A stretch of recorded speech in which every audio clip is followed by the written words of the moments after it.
Namo Buddhaya. Hello everyone, good evening. Welcome to the Buddha Dharma TV.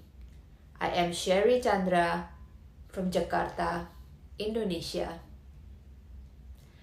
Just a couple of days ago, there was a great Sanghika ceremony for 2,000 monks at Bodh Gaya in India on January 17th.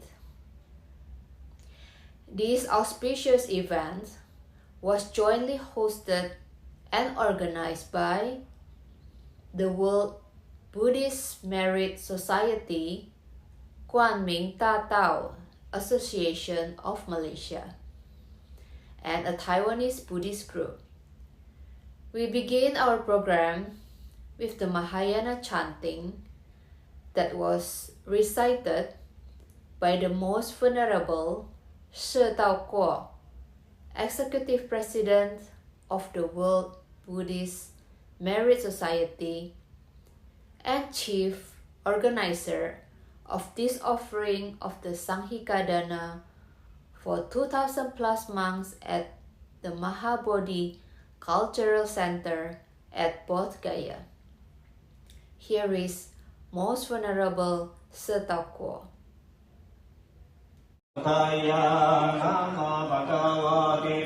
Jakyamaniya Tathagataya Rate Samya Sambhutaya Dhamma Bhagavati Tatana Kusuma Hatalaksaya Tathagataya Rate Samya Sambhutaya Dhamma Bhagavati Bhagavati Sammaya Bhagavalaksaya Tathagataya Rate Samya Sambhutaya Dhamma Bhagavati Varachanaya Tathagataya Rati Samya Sambhutaya Dhamma Bhagavati Vipura Nikara Uttapana Kanto Hakalaksaya Tathagataya Rati Samya Sambhutaya Dhamma Bhagavati Tathagata Guraya Dhamma Bhagavati Patama Guraya Dhamma Bhagavati Vajira Guraya Dhamma Bhagavati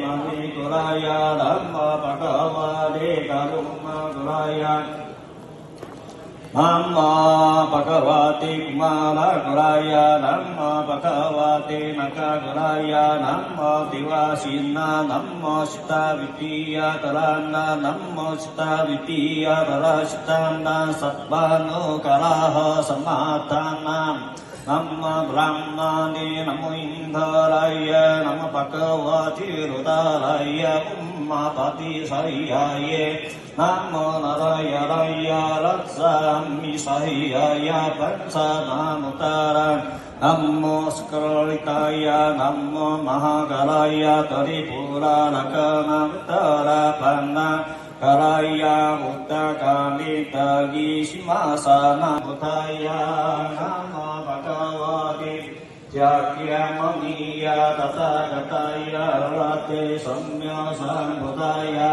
Dhamma Bhagavati Tatana Kusuma Hatalaksaya Tathagataya Rate Samya Sambhutaya Dhamma Bhagavati Bhagavati Sammaya Bhagavalaksaya Tathagataya Rate Samya Sambhutaya Dhamma Bhagavati Varachanaya Tathagataya Rate Samya Sambhutaya Dhamma Bhagavati Vipura Nikara Uttapana Kanto Hakalaksaya Tathagataya Rate Samya Sambhutaya Dhamma Bhagavati Tathagata Guraya Dhamma Bhagavati Patama Guraya Dhamma Bhagavati Vajira Guraya Dhamma Bhagavati Mani Guraya Dhamma Bhagavati Karuma Guraya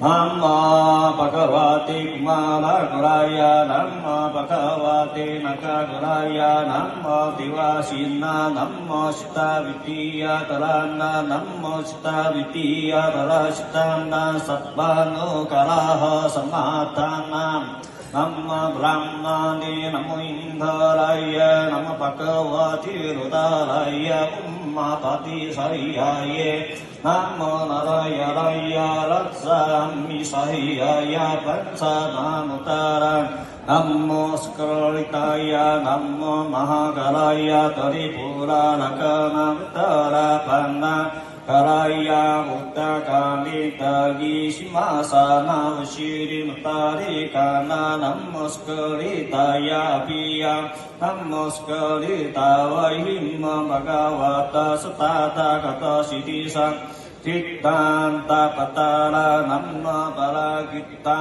Pupulanti Yang Kairen Sawa Dewa Namaskaritaya Musavati Vatiya Pucita. Lots of viewers have expressed their admiration of the series of talks given by Most Venerable Dr. Bhikkhu Bodhi. We are extremely glad to present talk on an introduction to Buddhism. For your admiration and the knowledge, here is Dr. Bhikkhu Bodhi.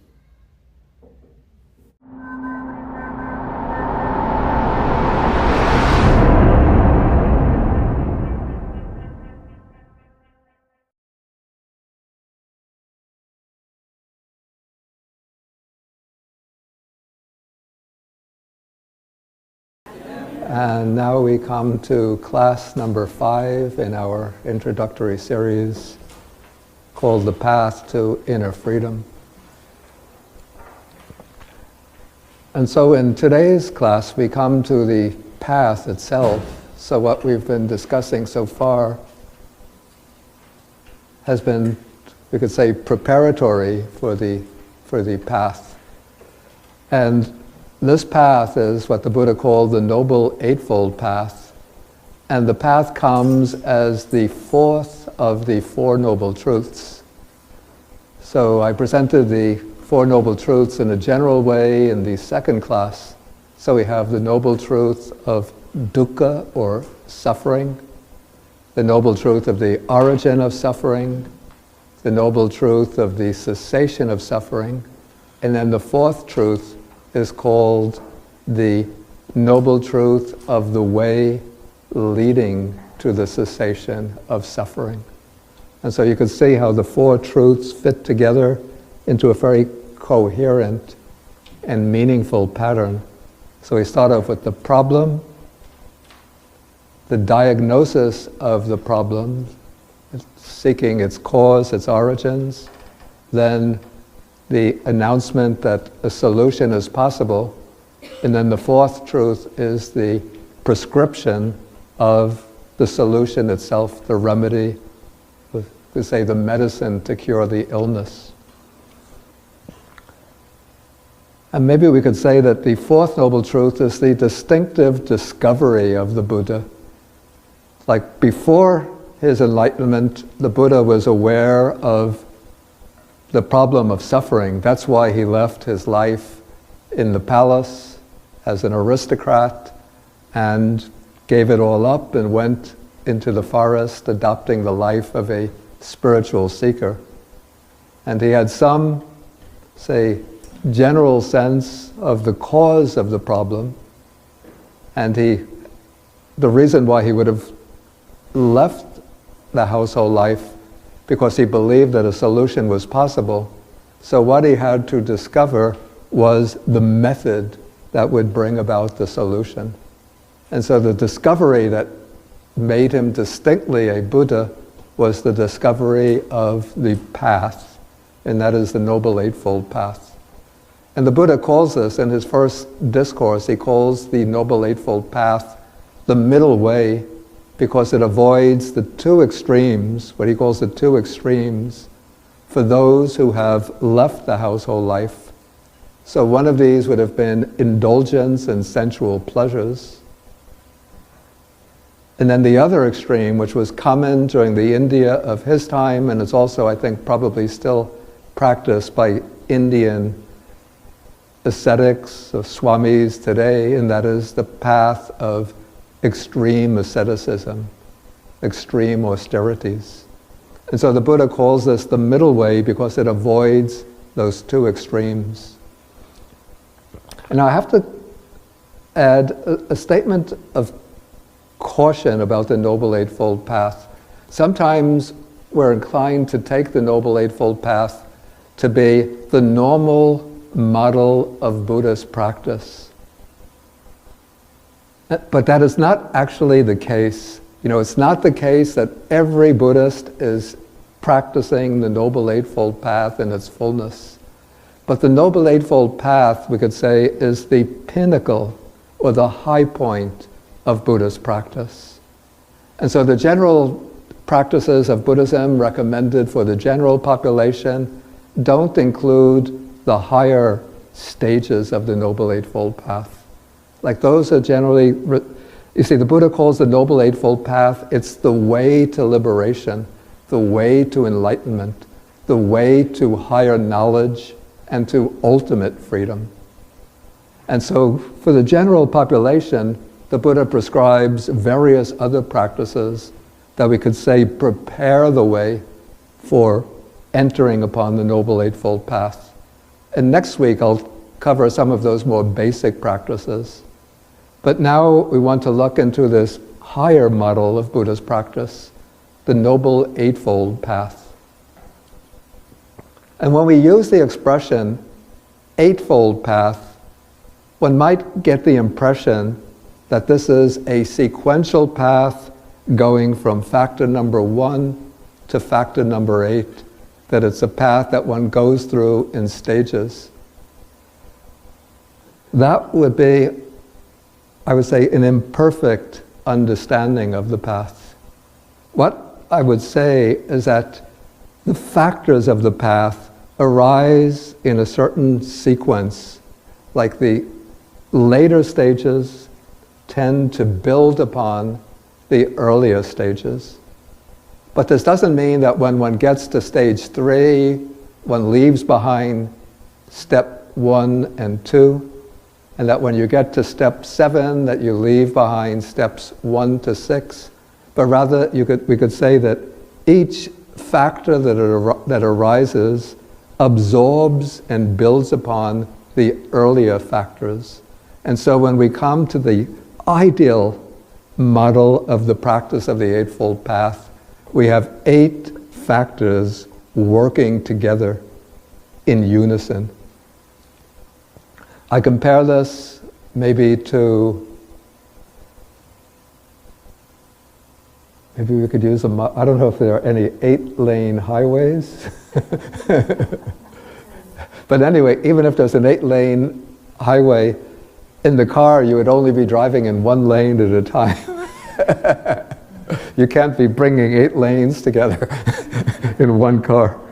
So maybe the model or the analogy that I've thought of is better. It's a cable made up of 8, call this fibers, woven together.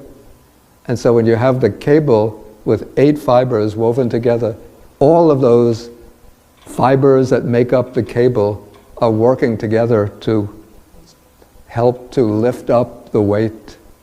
You know, we have this cable with a pulley, and so when you're winding the pulley up, so it's lifting up the heavy weight. So the 8 fibers are there in the cable, and each one is giving its strength to the other 7 fibers, so that the cable has this greater tensile strength. Okay, so the path begins with right view, which means right understanding. And the Buddha said that right view, he calls it the forerunner of the Noble Eightfold Path. And I would compare it to like the eye of the path, whereas the other 7 factors we might call the legs of the path.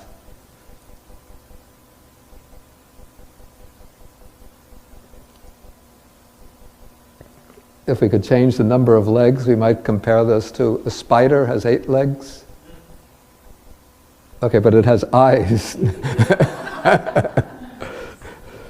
So suppose we have a spider with 7 legs.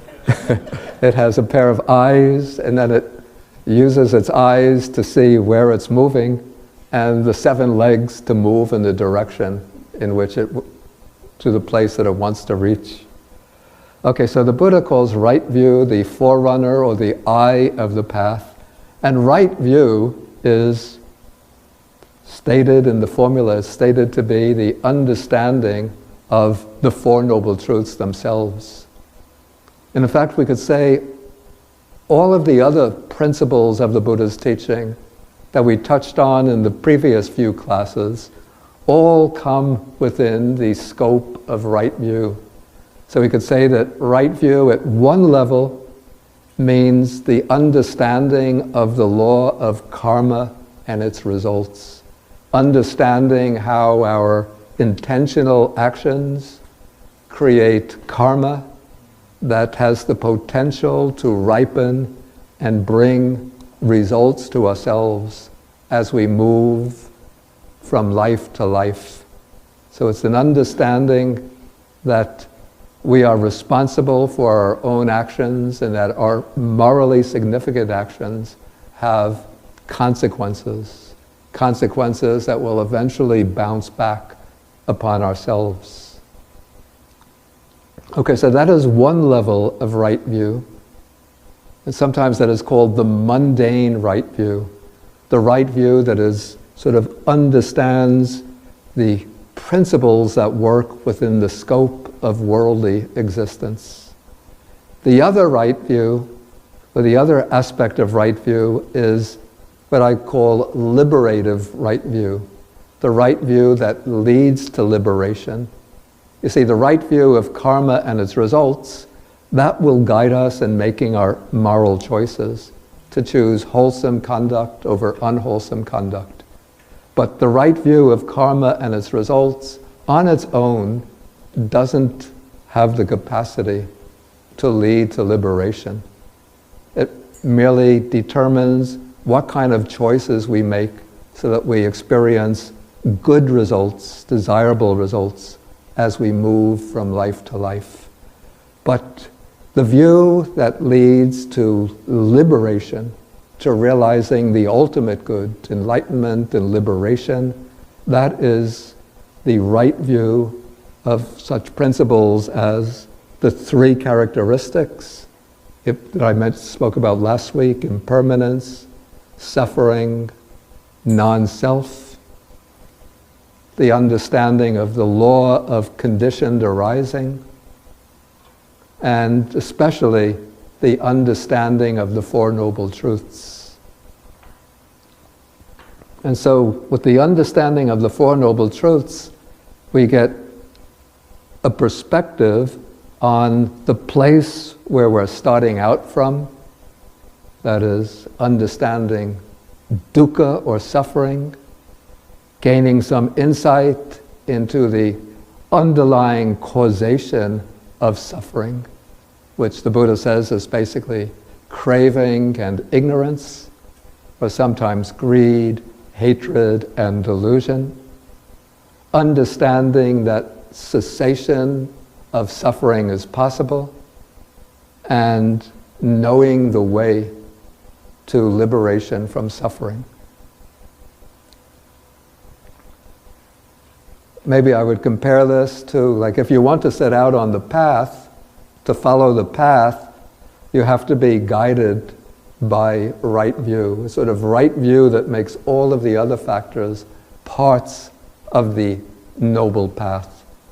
And I compare this, the way the function of right view here, it's like if you want to travel, say, by car from Carmel, New York, or Cold Spring, New York, wherever, to Washington, D.C. Then first you have to know what is your starting point. It's like maybe when you're putting in directions, well, now everything is a little too convenient with these electronic devices.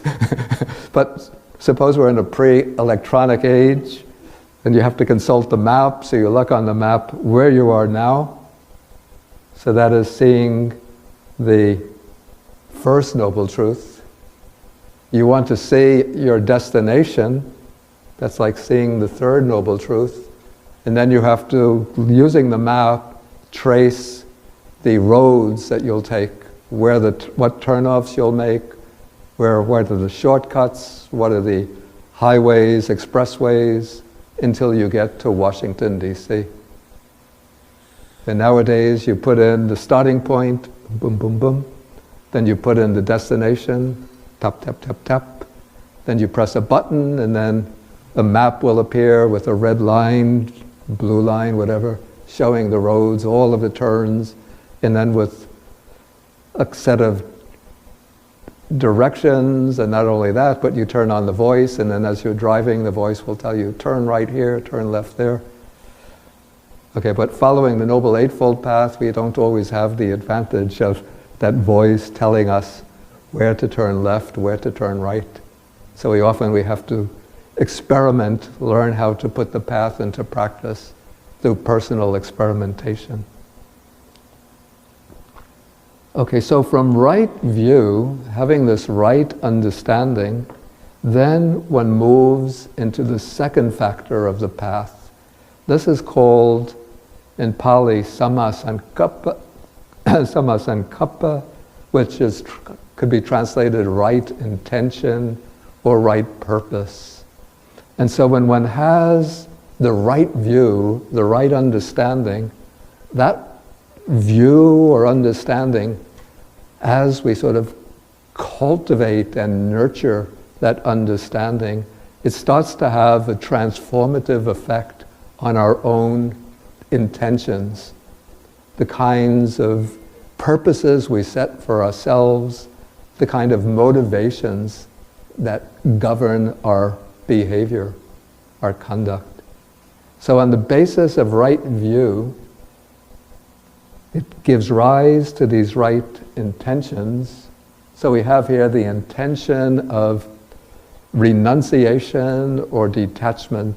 And this doesn't mean, when you say the intention of renunciation, that if you're following the Noble Eightfold Path, you have to give up or renounce the household life to become a monk or nun.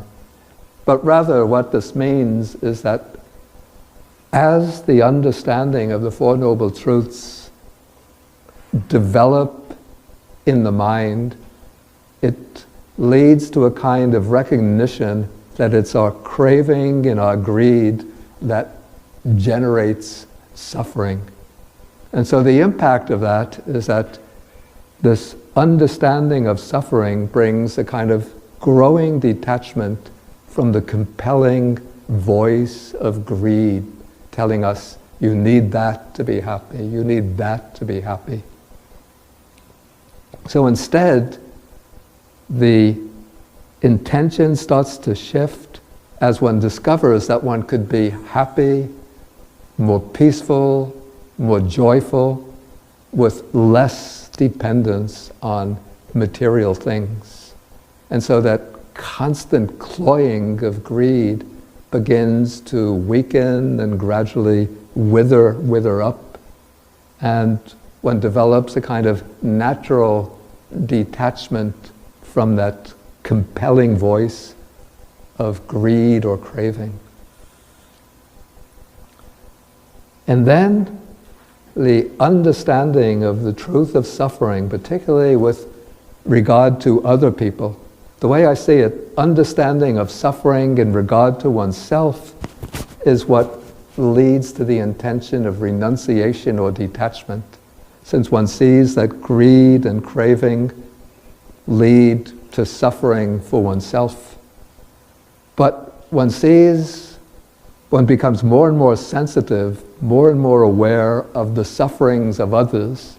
And so this will bring about transformations in one's attitude towards other people and even other living beings. And so instead of nurturing sometimes an intention of, or motivations of aversion, dislike for others, ill will, wishing for the harm of others, this will give rise, or one's understanding will give rise to the intention of goodwill. wishing for the well-being and happiness of others. And this is what we also call loving kindness, the wish for others to be well and happy. And that will become a more and more prominent, more and more decisive motivation for one's behavior.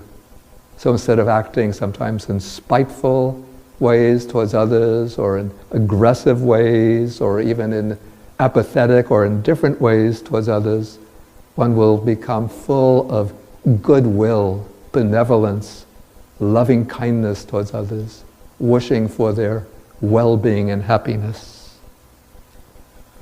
And then the counterpart of goodwill is the intention of harmlessness. That is, instead of the wish to inflict harm and suffering on others, or the urge, let's see, the impulses of cruelty, there will arise the intention of non-harming. In Pali, this is called avihingsa, which is very similar to the word ahimsa, which you might have heard of as a basic virtue advocated by Gandhi in India. But actually Gandhi borrowed that from Buddhism. Yeah, so this is you could say that the intention of harmlessness is what expresses or comes to which blossoms in the spirit of compassion, wishing to remove the suffering of others. And so loving kindness is the wish for others to be well and happy. Compassion, the wish for others to be free from suffering. Okay, so these two factors together, I would say, are the sort of guides to the rest of the path. So these are the maybe two legs on which the rest of the path rests as its foundation.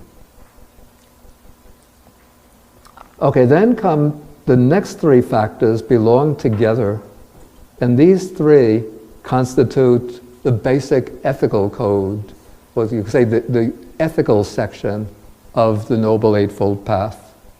So we have two fundamental doors or channels through which we act in the world, through which our actions manifest in the world. One is speech, and the other is bodily action. And so under right speech, the Buddha enumerated 4 factors.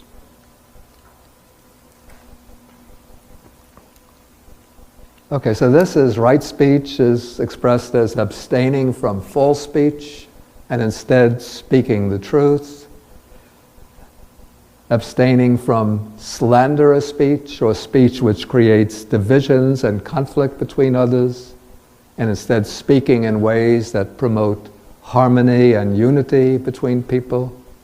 Abstaining from harsh speech and instead speaking gently, in pleasing ways, in ways that will win the affection of others. And then abstaining from gossip or idle chatter and instead speaking in ways that are meaningful and that are rich in meaning and that will be beneficial to others. So that is the side of speech. Then we come to the side of action, bodily action. So here the Buddha enumerates 3 factors that constitute right bodily action. So abstaining from taking life, from stealing, and from sexual misconduct. Okay, but the Buddha widened, so we have here these 2 aspects of speech and bodily action incorporated in the path. But the Buddha widened the ethical scope of the path by including right livelihood within the Noble Eightfold Path, because he saw that it's necessary for people to live, to earn a living. And even though one might earn a living in a way that doesn't directly involve any of the kinds of wrong speech or wrong action, but one could still earn a living in a way that inflicts harm and suffering on others. And so the Buddha said in a general way, he says that one gives up wrong livelihood and earns one's living by a right livelihood. And so this is a very general statement, but in a sutta, discourse in one of the books of the canon, the Buddha mentions 5 types of livelihood that in his time and area would have been considered wrong livelihood. Let me see if I can remember these offhand. Okay. So one is dealing in living beings. And that will include dealing in human beings, for example, being involved in the slave trade, and also dealing with animals for slaughter, raising animals for slaughter. So even if one is not killing the animals oneself, but if one is raising them with the intention of selling them to be slaughtered, that would be considered a wrong livelihood. Okay, another type of area of wrong livelihood is, which really has very contemporary relevance, is dealing in weapons. So selling weapons that will be used, that could be used to kill people. The third is dealing in poisons. Of course, there are many chemicals today that can be used as poisons, and so if somebody is selling these chemicals and somebody uses it to poison themselves, they're not guilty of wrong livelihood. But this would be a trade which specifically sells items to be used to poison others. Okay, and then a fourth is dealing in intoxicating substances, even selling liquor, and today we would say dealing in drugs that are part of the drug trade. And then the fifth is earning one's living by meat, dealing in meat, selling meat. And today I know that there are, I think probably in ancient India during the Buddha's time, the distinctions of different modes of livelihood was probably pretty clear and sharp. Today, in this very interdependent world where businesses, sometimes a single corporation or company, will have many different subsidiaries, the lines have become much more ambiguous. And so one has to use a certain degree of discernment and a sense of conscientiousness in order to determine whether one is oneself involved in a wrong livelihood. Okay, next we come to 3 factors which work together as constituting what we would call the meditative side of the path.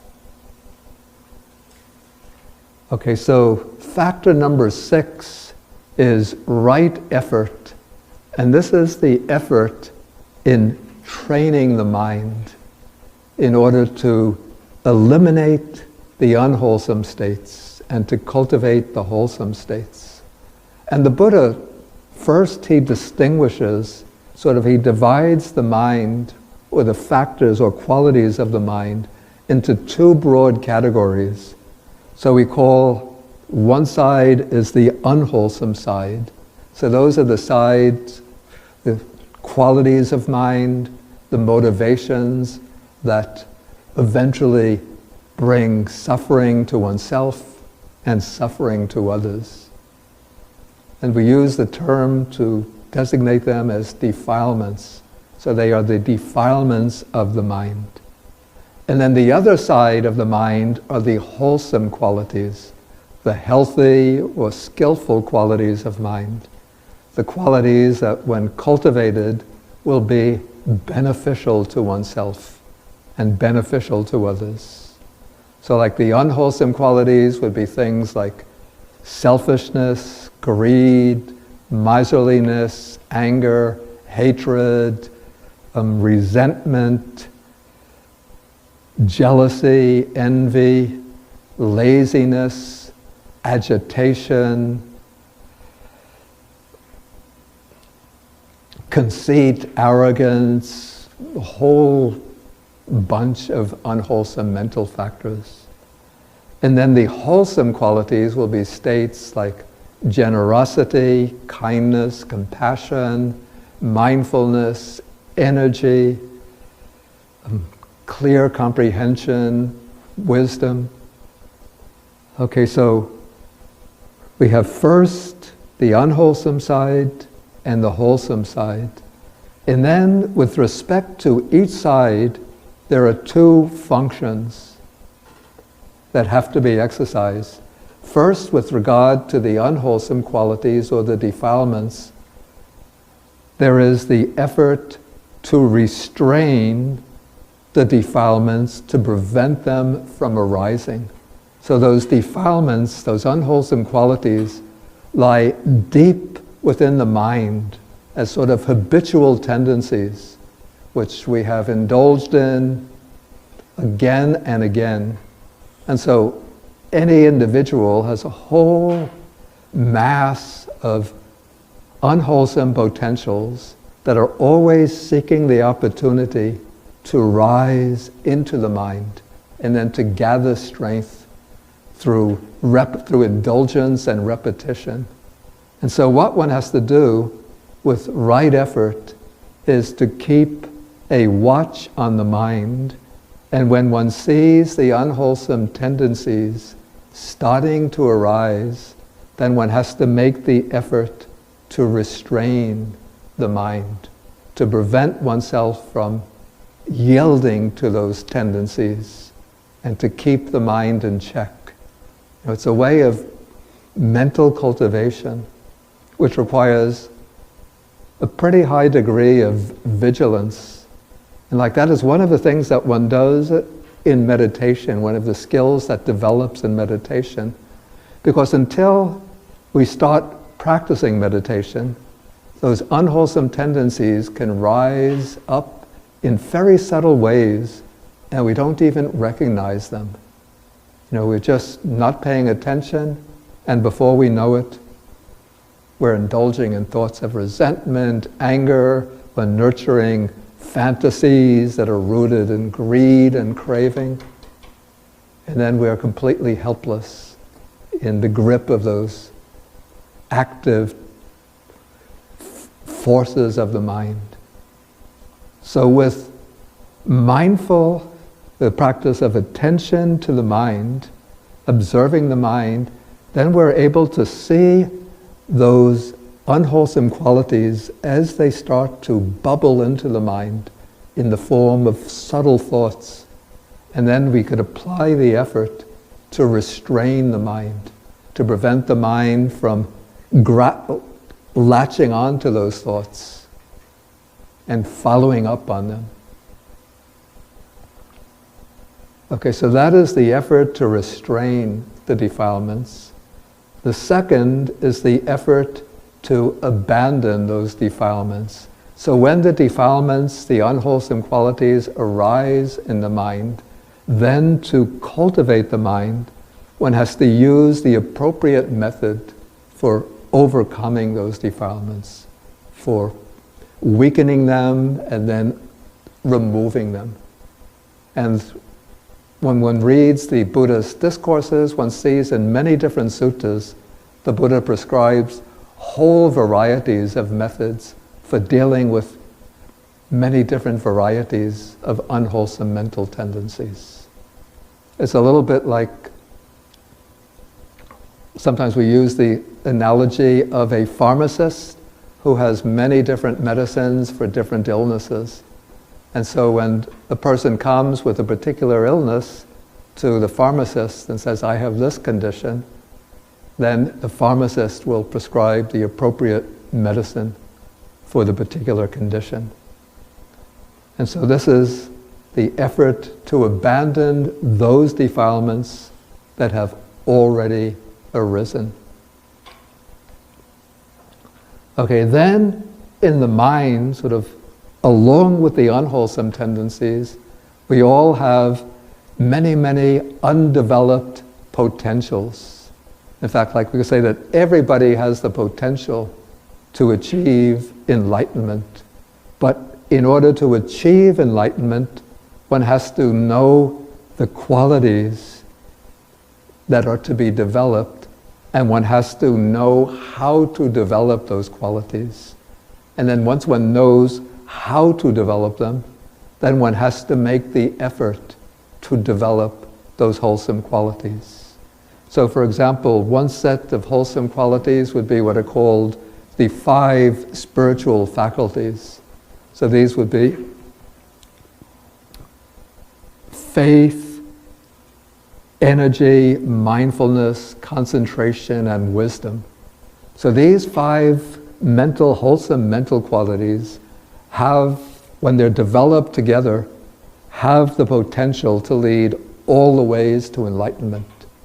But too often, they're impeded by, faith is impeded by doubt, energy is impeded by dullness or laziness, mindfulness is impeded by negligence, concentration is impeded by distraction, and wisdom is impeded by foolishness or just negligence.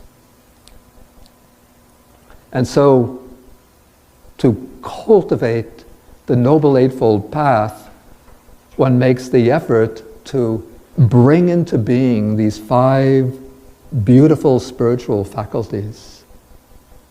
And then one brings them into being using the appropriate methods for arousing each of these factors.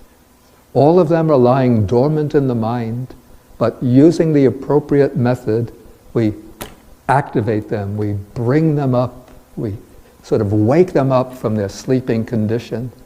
And when those 5 wake up and play dominant roles in the mind, then they can knock away all of the barriers that we face and bring us all the ways to the ultimate goal.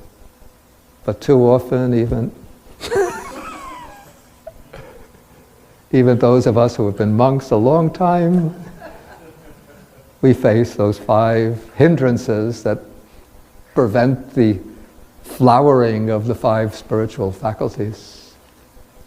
Okay, so once one develops those wholesome states, then the 4th effort is to stabilize them, to maintain them, to keep them active, and then to develop them further and further until they come to fulfillment. Okay, so this is right effort. Then we come to what I would call the core of Buddhist meditation practice. And that is summed up in this expression called right mindfulness. And now mindfulness has become almost like a buzzword that's propagating through the popular culture today. So you want to develop any kind of skill. In the business world, all of the business executives are training their workforce in courses in mindfulness so they'll become more effective workers. Students are learning mindfulness in the schools so they become better students. Cooks are learning mindfulness, so you do mindful cooking and you can become a more skillful cook. What are some of the other things? I've seen the mindful gardener, mindful romance, mindful parenting. I mean, all of that mindfulness is useful in all of those roles. But in the Buddha's teaching, the Buddha speaks about right mindfulness as being part of this path to deepening wisdom and to the eventual attainment of enlightenment. And so the Buddha speaks about mindfulness in terms of the 4 foundations of mindfulness, the 4 bases of mindfulness. And so the purpose of mindfulness here is to deepen one's awareness of the various aspects of one's own being, one's own existence, bodily and mental existence, in order to pave the way for the arising of insight or wisdom. And so the Buddha sort of schematized the objects of mindfulness in terms of four, what he calls these four foundations of mindfulness. So we have mindful contemplation of the body, of feelings, states of mind, and then he uses a broad term. In Pali it's the word Dhamma, which here I just translate as phenomena. But then I included some of the highlights from the Buddha's most famous discourse on mindfulness, the discourse on the four foundations of mindfulness. Okay, so here we could see some of the key meditation practices. So the Buddha starts with the body, because the body, being physical matter, it's the easiest to observe, even though it's often difficult to keep the mind focused on the body, but still the body is something which is more readily available to us. It's relatively coarse compared to the mental factors. And so within the contemplation of the body, the subject that's usually considered the starting point, the foundation, the basis for all the other types of Buddhist meditation is the mindfulness of breathing, which we've been learning here over the past few weeks.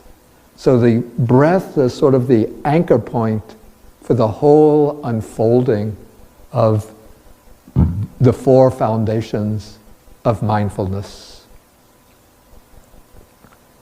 But then, as an alternative to the mindfulness of breathing, we have the second exercise, which is called mindfulness of the postures.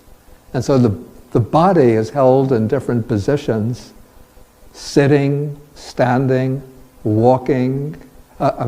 Should go from standing, walking, sitting, and lying down.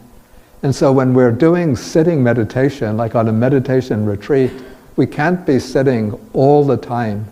So the regular practice in most meditation systems is to alternate periods of sitting meditation with the walking meditation.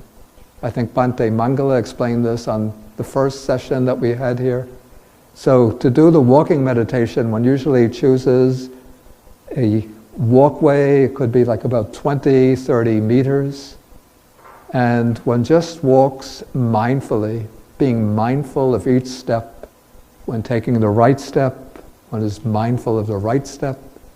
When taking the left step, one is mindful of the left step. And so one is being mindful of right, left, left. But it's very different from soldiers marching in a military parade. They're just going right, left. But here, when doing the walking meditation, the objective is to be attentive to each aspect of each step, to keep the mindfulness anchored on the body in the whole process of the step. So in taking the right step, one is aware of the whole right step. When taking the left step, aware of the whole left step. And so on, till one comes to the end of the walkway.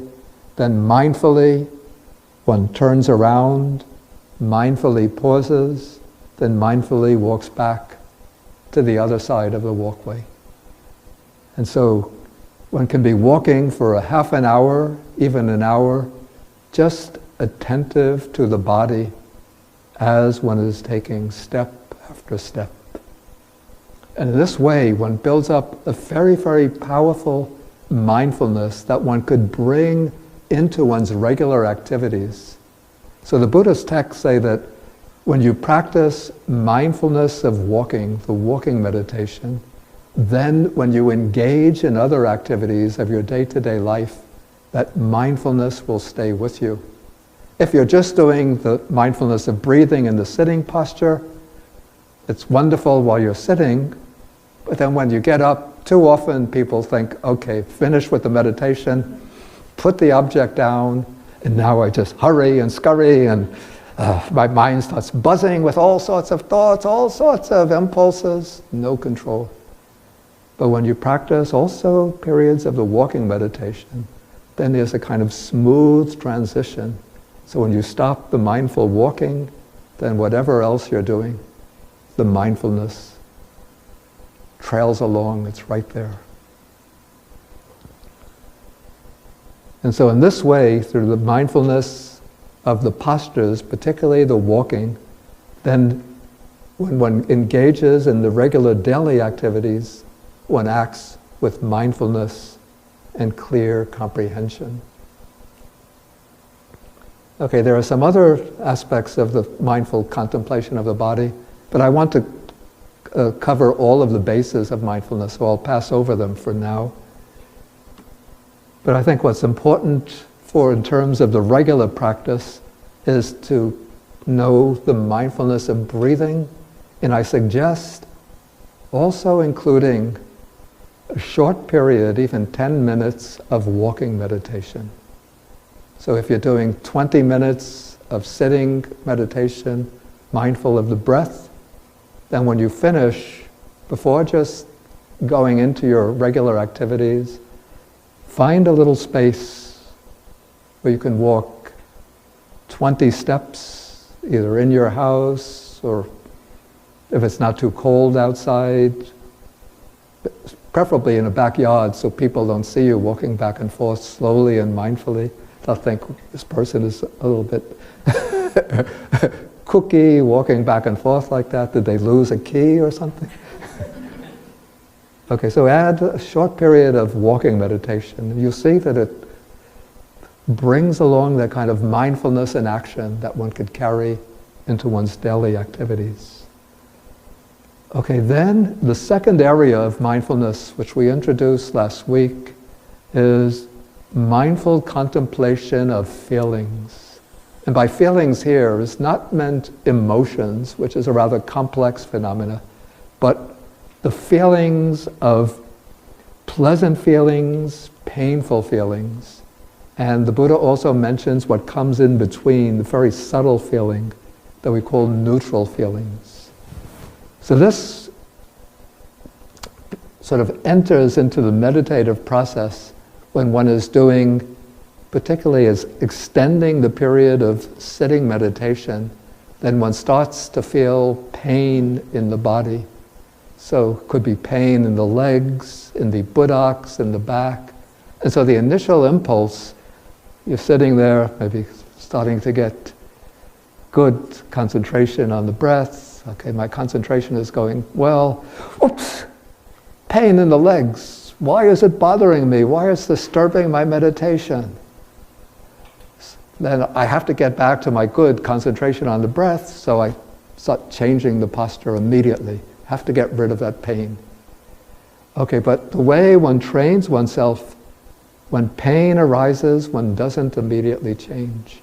But instead, one could try ignoring the pain for some time, but when the pain gets more prominent, one could just observe the pain. Just watch the pain, turn it into an object of observation. And then it becomes part of the meditative process, not an obstacle, but a way to expand the scope of one's mindfulness. And then at times, the meditation might be going well, and so then pleasant feelings start to arise, even if the mind gets really concentrated, and then you start feeling a joy and bliss. Wow, this is wonderful, I never experienced this before. So then this pleasant feeling arises, one latches on to that, and then one starts thinking, I have to recapture it, then it's gone. Okay, so when this happens, when the pleasant feeling arises, one just recognizes pleasant feeling and lets it go. And so, or one could go on observing the pleasant feeling, just watching pleasant feeling and just turning it into an object of meditation and see how the pleasant feeling becomes a basis for attachment. The painful feeling can become a trigger for ill will or aversion. And then the neutral feeling is very subtle, but when the mind becomes trained through pleasant feeling and painful feeling, then one could start tuning in on the neutral feeling. So one turns the feeling into an object of contemplation. Then the third area of mindfulness is the contemplation of the state of mind. And so the way this is laid out sort of simply in the text, one observes the state of mind in order to determine whether the mind is associated with greed or associated with hatred or aversion, associated with delusion, or in contrast with that, disconnected from greed, from hatred, from delusion. And perhaps the natural connection here is that from the feelings, well, we should say that the three kinds of feelings act as the stimuli or triggers for the three unwholesome states of mind. So there's a kind of correlation between pleasant feelings and greed. Because when one experiences pleasant feeling, whether in meditation or in day-to-day life, then there comes the attachment to that pleasant feeling and to the object that stimulates the pleasant feeling. But feelings and their objects are bound to change. And so if you're clinging to the pleasant feeling and to the object that stimulates the pleasant feeling, when the feeling changes, when the object changes, then there will arise dejection, unhappiness, resentment.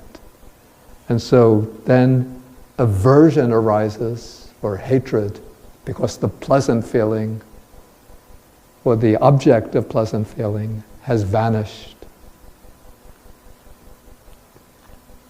And then when painful feeling arises, whether in the body, through sitting in meditation, or through things that take place in one's everyday life, the natural response is aversion to the painful feeling or to the situation that causes the painful feeling.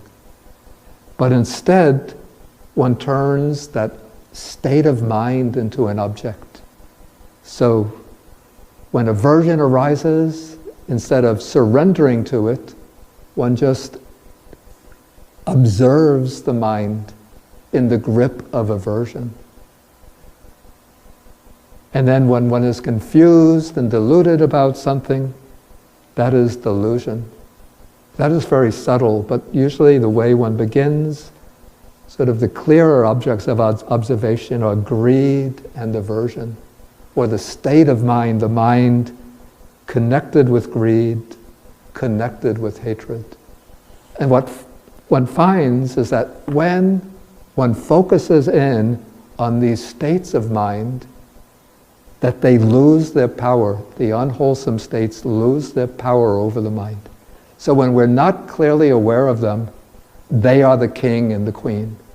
They're the ones in charge. And we're just their servants. But when we turn the beam of awareness around and say, greed has arisen, craving has arisen for things that are pleasant. And when one recognizes them, then that greed sort of starts shrinking and shrinking and fading away, until it's gone. And then similarly, when hatred or anger or aversion arise, the mind is bubbling over with anger. I don't like this, I don't like that, I want to get rid of this, I don't like that one, I don't like that guy, this girl, I don't like.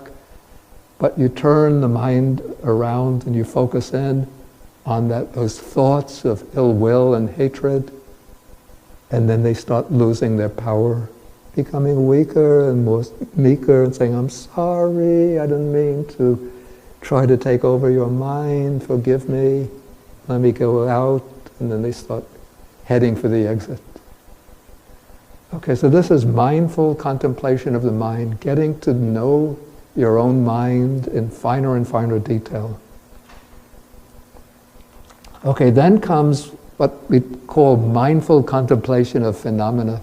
This gets a bit technical because here the sutta, or the discourse, groups together various sets of phenomena that play key roles in the Buddha's teaching. So I won't go into detail with this, but what this involves is basically tuning in to the basic objects of insight, like the 5 aggregates, the 6 sense faculties, in order to gain insight into the impermanent, unsatisfactory, and non-self nature of phenomena.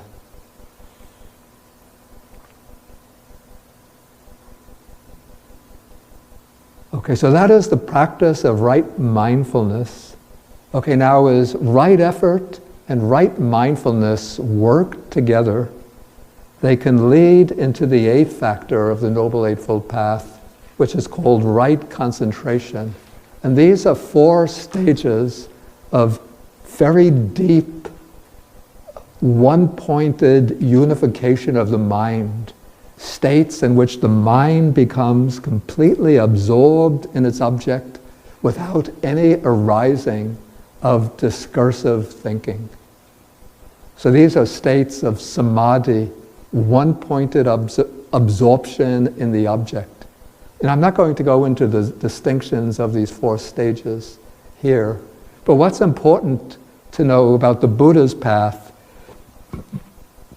is that right concentration is not an end in itself, but when right concentration occurs, it has all the other 7 path factors unified with it. And so one then uses this concentrated mind to start examining and investigating the nature of the body and mind in terms of the impermanence of all phenomena. And that is what brings the arising of insight, the insight that will lead to liberation. Okay, so maybe this will do as a kind of broad overview of the Noble Eightfold Path. I think at a later time I'm going to give like a capsule program on the Noble Eightfold Path so we can take it in more detail. But for now we just have to stop with this broad overview. Now, let's enjoy a bit of Buddhist music. Here is G-Beats to give us a bit of calmness of our mind.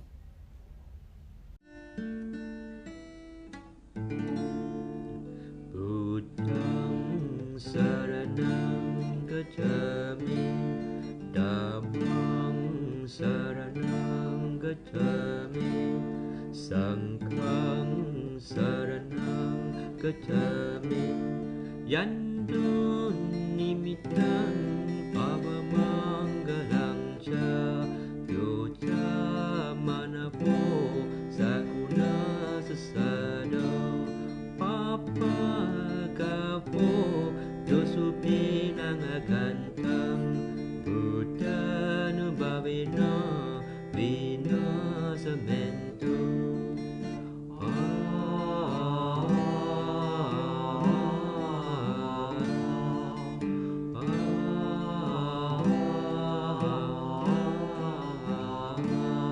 Buddhang saranang gacchami, Dhammang saranang gacchami, Sanghang saranang gacchami, Yandun nimittang avamanggalang ca, Yoca manapo sakuna sasado, Papa kapo dosupi nangagantang, Dhamma nubhavina vinasamento.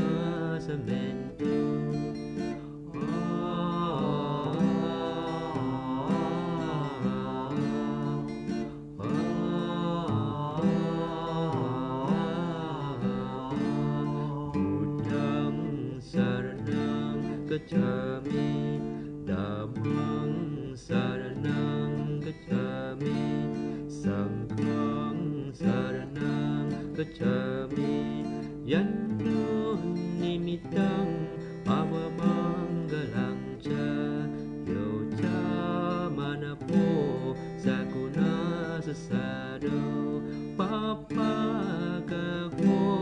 Yosupinang agantang Sangkano babina Vina samendo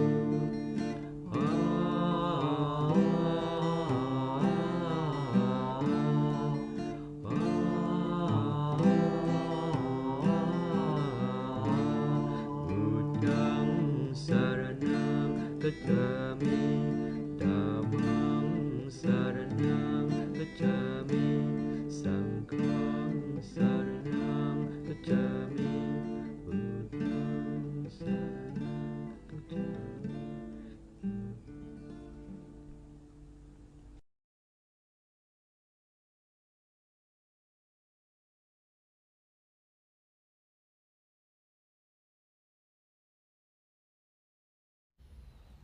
A Sanghika Dana for a couple of thousand monks is indeed a unique and also an international event. For your spiritual enjoyment, here is a glimpse of this event that was organized by the Buddhist Merit Society of Malaysia and Taiwan, headed by the most venerable Setauquo of Taiwan, and it was attended by venerable monks and bhikkhunis from many different countries. Headed by the most venerable bhikkhuni, Dr. Ming Yu, Director General of the Global Bhikkhuni Council.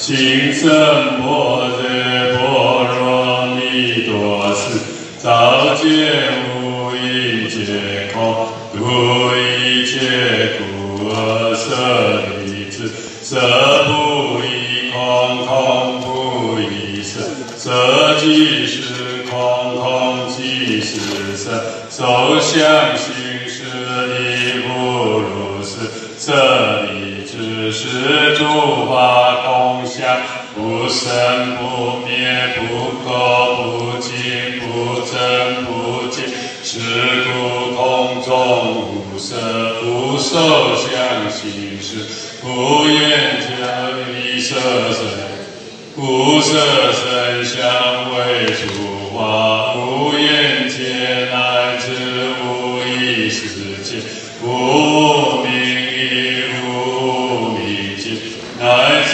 无老死亦无老死界，不苦集灭道，无智亦无得，亦无所得，故菩提萨埵依般若波罗蜜多故，心无快，无快故，无有空，不言离颠倒梦想，究竟涅槃三世诸佛，依般若波罗蜜多故，得阿耨多罗三藐三菩提。故知般若波罗蜜多时，大神咒是无明咒，是无上咒，是无等等咒，能除一切苦，真实不息故说般若波罗蜜多咒，即说咒也，揭谛揭谛，波罗揭谛，波罗僧揭谛，菩提萨婆诃。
from Malaysia to participate in the offering ceremony.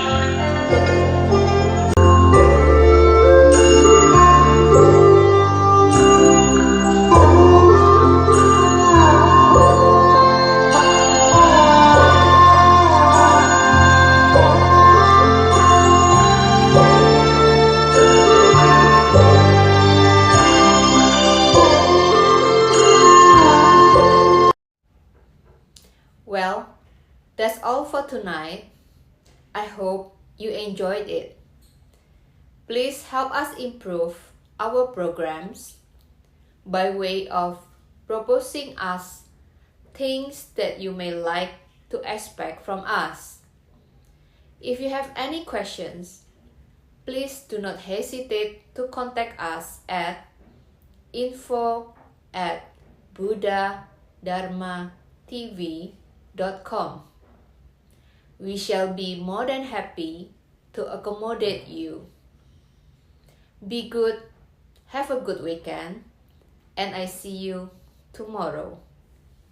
Namo Buddhaya.